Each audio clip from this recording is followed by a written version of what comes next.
Good morning, students. Today I will discuss about laws of exponent. This topic is already explained in my previous video. आज मैं आपको इससे related कुछ question जो हैं उनके बारे में बताऊंगी कि हम इन लॉज को यूज़ करके क्वेश्चन कैसे सॉल्व कर सकते हैं। सबसे पहले तो मैं लॉज को फिर से एक्सप्लेन कर रही हूँ। फर्स्ट लॉ है हमारा a/b⁴m into a/b⁴n equals to a/b⁴m plus n means bases are same then powers are added. Second rule, a/b⁴m divided by a/b⁴n equals to a/b⁴m minus n. जब divide का sign होता है तो power subtract हो जाती हैं. Third rule, a/b⁴m into n equals to a/b, दोनों powers आपस में मल्टीप्लाई हो जाती हैं. Fourth rule, a/b multiply c/d⁴n.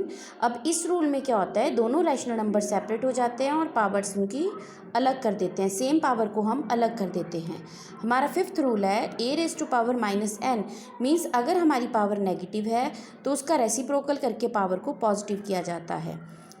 Last rule, a/b⁴ equals to 1 means something raise to power 0 always equals to 1.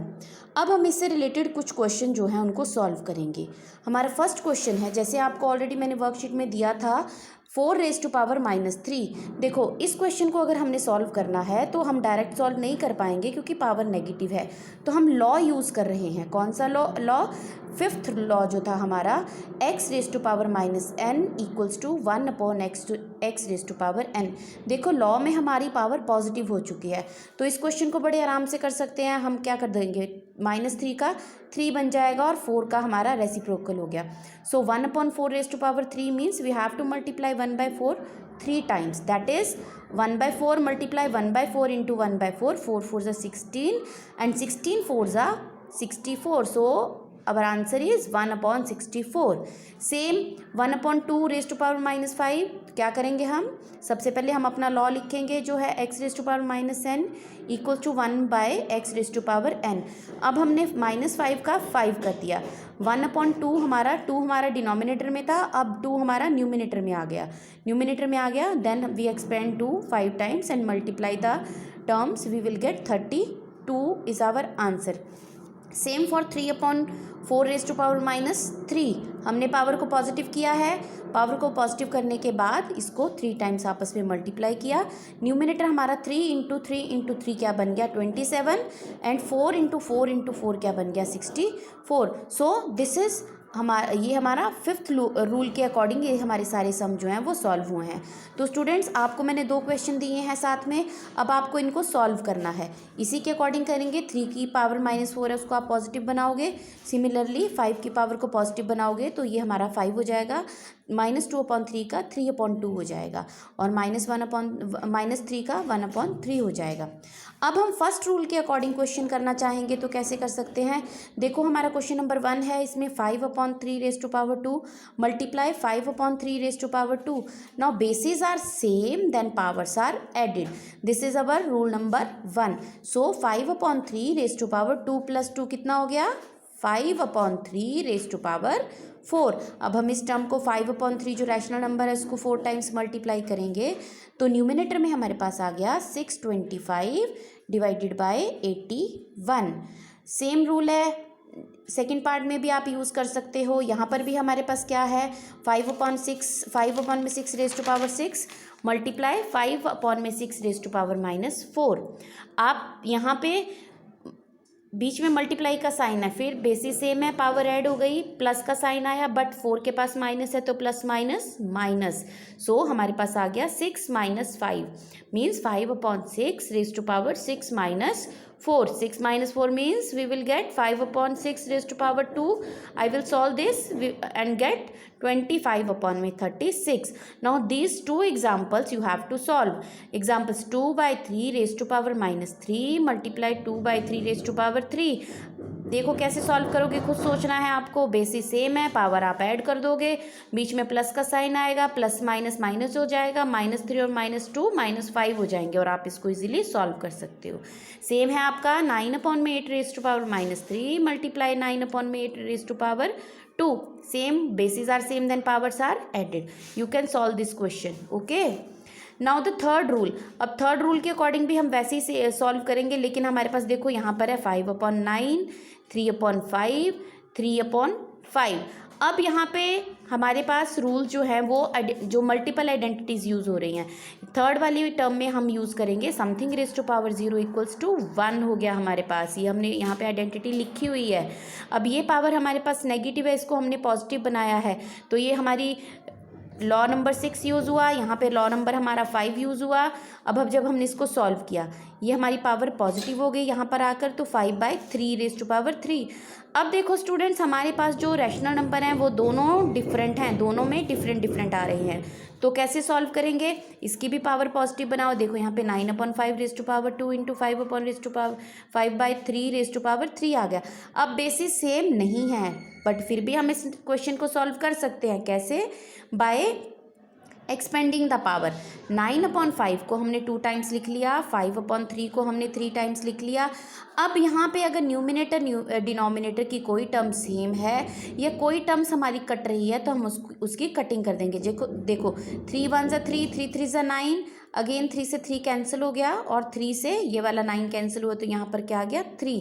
Same है, 5 से ये 5 कैंसिल हुआ है, इस 5 से ये 5 कैंसिल हुआ है, रिमेनिंग टर्म्स क्या बची हमारे पास, 5 × 3 = 15। सो हमारा आंसर आ गया 15। देखो डिनोमिनेटर में हमारे पास कुछ नहीं बचा है, इन सब का क्या आया है 1 1 1 आएगा, तो 1 मल्टीप्लाई हो जाएगा, डिनोमिनेटर में 1 आएगा। सो इस क्वेश्चन का जो हमारे पास आंसर आ रहा है वो क्या आ रहा है 15। नाउ आपको ये 2 पार्ट्स मैंने दिए हैं, इसको आप खुद भी सॉल्व कर सकते हो, इजीली सॉल्व कर सकते हो। इसमें आप नेगेटिव वाली आइडेंटिटी नंबर 5 यूज़ करोगे, पावर को पॉजिटिव बनाओगे, ठीक है। पावर को पॉजिटिव बनाने के बाद एक्सपेंड करोगे, एक्सपेंड करके आपके पास मल्टीप्लाई करके या कटिंग करके आपका आंसर आ जाएगा। Same for the third part. Okay, अब यहाँ पे हमारे पास आइडेंटिटी नंबर 4 यूज़ हुई है, जिसमें मैंने क्या बोला था, a/b। आइडेंटिटी नंबर 3 होगी हमारी a/b raise to power m × n। देखो यहाँ पे बाहर भी एक, इस ब्रैकेट के बाहर भी 2 है और करली ब्रैकेट के बाहर -2 है, तो ये दोनों पावर्स क्या हो जाएंगी हमारी, मल्टीप्लाई हो जाएंगी।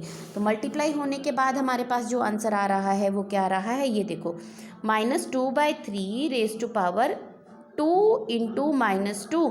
आइडेंटिटी थी हमारी x raise to power m × n, x raise to power m × n, दोनों मल्टीप्लाई हो गए। अब यहाँ पे जब हमने मल्टीप्लाई किया तो 4 × 4 क्या हो गया आपका -4 हो गया, बट -4 हमारी नेगेटिव पावर है। अगेन आइडेंटिटी यूज़ करोगे, x raise to power -n = 1/x raise to power n। हमने अपनी टर्म्स को क्या किया, पावर को पॉजिटिव कर दिया, पॉजिटिव करने के बाद हम इसको एक्सपेंड करेंगे, -3 को 3 टाइम्स लिखेंगे, 2 को 2 टाइम्स लिखेंगे। देखो यहाँ पे हमारा जो नेगेटिव माइनस साइन है वो डिनोमिनेटर है, हम इसको मैनिपुलेट करके, मतलब -1 × -1 से मल्टीप्लाई करके मैनिपुलेट करते हैं, तो ये माइनस टर्म जो है वो न्यूमिनेटर में चली जाती है, तो ये हमारा -3 के माइनस जो है वो 3 के साथ आ रहा है। जब हम इसको मल्टीप्लाई करेंगे तो 81 आ रहा है, और 2 × 2 = 4, 4 × 2 = 8, 8 × 2 = 16, आंसर आ गया 81/16। जब हमारे पास minus sign even number of times आता है तो आंसर में हमेशा हमारा पॉजिटिव आता है।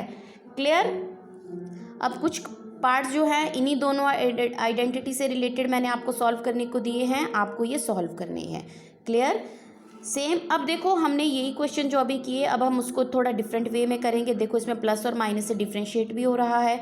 हमारे पास क्वेश्चन है 1/3 raise to power -3 -1/3 raise to power -3 divided by 1/4 raise to power -2। सबसे पहले तो हमें यहाँ दिख रहा है कि हमारी हर टर्म में पावर जो है वो क्या है, नेगेटिव है। सो आप रूल का आइडेंटिटी को यूज़ करके पावर पॉजिटिव बनाओ, इन सब का रेसिप्रोकल लोगे तो ये पावर पॉजिटिव हो गई, इधर भी पावर पॉजिटिव होगी और 4 की भी पावर क्या हो गई, पॉजिटिव होगी। अब आपको पता है इस ब्रैकेट के अंदर वाला इजीली सॉल्व हो जाएगा। 3 को 3 टाइम्स मल्टीप्लाई करते हैं हमारे पास 27 आता है, 2 को 3 टाइम्स मल्टीप्लाई करते हैं हमारे पास 8 आता है, और 4 को 2 टाइम्स मल्टीप्लाई करेंगे तो 16 आएगा। 27 - 8 = 19। ओके। अब हमने जब इसको सॉल्व करना है तो हमने जब भी क्वेश्चन किए हैं तो हमें पता है हमारा जो डिवाइड का साइन है वो मल्टीप्लाई में कन्वर्ट हो जाता है। तो ये डिवाइड का साइन मल्टीप्लाई में कन्वर्ट हो गया और 16 का क्या बन जाएगा 1/16। तो आपका आंसर क्या आ गया 19/16। सो स्टूडेंट्स, इससे रिलेटेड ये कुछ क्वेश्चन हैं जो आपने खुद सॉल्व करने हैं। ठीक है, अब आप इनको सॉल्व कीजिए और इसी चैप्टर से रिलेटेड जो कुछ क्वेश्चन है वो मैं आपको अपनी नेक्स्ट वीडियो में भेजूंगी। आई होप आप इसको अच्छे से समझेंगे और दिए गए क्वेश्चंस को सॉल्व करेंगे। Thank you students.